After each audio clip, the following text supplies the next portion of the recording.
Statue of liberty न सिर्फ America का बल्कि दुनिया का सबसे मशहूर स्टैच्यू है, जिसे अमेरिकी स्वतंत्रता का स्थायी प्रतीक के रूप में देखा जाता है।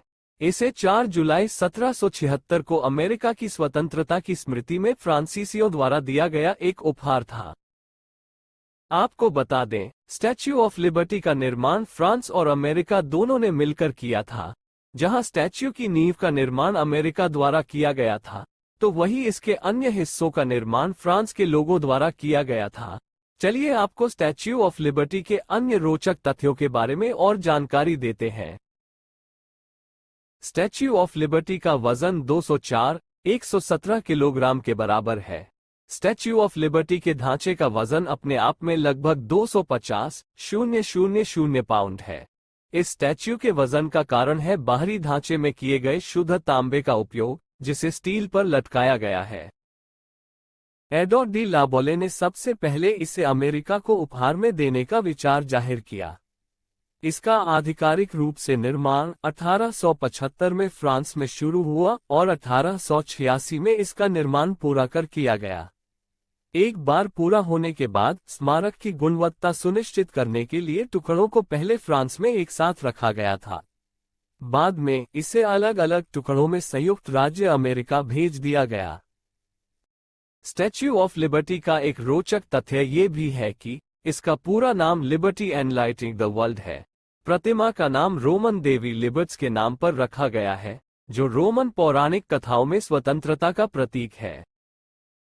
ये प्रतिमा भले ही जलती हुई मशाल के लिए जानी जाती है, लेकिन अब जो इसमें मशाल रखी गई है वो एक केवल कॉपी है। 1984 में मौसम की वजह से होने वाले नुकसान के कारण मशाल को बदलना पड़ गया था। कॉपी रखी गई टॉर्च में नई तरीके से मशाल को डिजाइन किया गया है। ओरिजिनल मशाल को पर्यटकों के देखने के लिए लिबर्टी संग्रहालय में डिस्प्ले के रूप में रखा गया है। वैसे स्टैच्यू ऑफ लिबर्टी के पैर सही ढंग से देख पाना मुश्किल है, लेकिन आप बता दें, स्टैच्यू ऑफ लिबर्टी के जूते का आकार 879 है। यह एक अमेरिकी महिला के औसत जूते के आकार से लगभग 98 गुना बड़ा है। चूंकि स्टैच्यू ऑफ लिबर्टी की बाहरी परत शुद्ध तांबे से बनी है, इसलिए स्मारक का मूल रंग तांबे के भूरे रंग का था। हालांकि समय के साथ और मौसम बदलते रहने की वजह से बाहरी परत ने कॉपर कार्बोनेट बनाना शुरू कर दिया, जिसे पटिना कहा जाता है। ये बदलाव स्मारक की स्थापना के 30 साल बाद देखा जाने लगा, जिसने अंततः स्टैच्यू ऑफ लिबर्टी को हरा कर दिया। जो लोग स्टैच्यू के सिर तक जाना चाहते हैं, तो उसके लिए आपको 354 सीढ़ियां पैदल चलना पड़ेगा। स्मारक के कर्मचारियों का लोगों को ये भी सुझाव होता है कि अगर आप इतनी सीढ़ियां चढ़ना चाहते हैं, तो आपका स्वास्थ्य एकदम फिट होना चाहिए। सीढ़ियां चढ़ने में औसतन 15 से 20 मिनट का समय लगता है। आप फोन से या ऑनलाइन तरीकों से बुकिंग करके यहां के लिए टिकट बुक कर सकते हैं। इस बात का ध्यान रखें कि टिकट न्यूयॉर्क या न्यू जर्सी राज्यों में पाए जाने वाले टिकट कार्यालयों में नहीं खरीदे जा सकते। स्टैच्यू ऑफ लिबर्टी में मूर्ति के मुकुट पर 7 स्पाइक्स हैं, और इन स्पाइक्स का अपना एक अलग मतलब और महत्व है।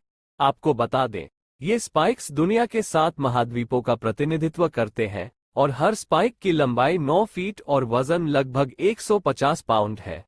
वहीं क्राउन में 35 खिड़कियां हैं।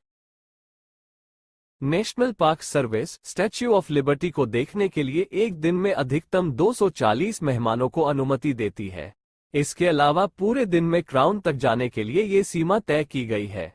हालांकि पर्यटकों को 10 लोगों के ग्रुप में विभाजित किया जाता है, और क्राउन में रुकने के लिए समय सीमा दी जाती है। Thanks for watching.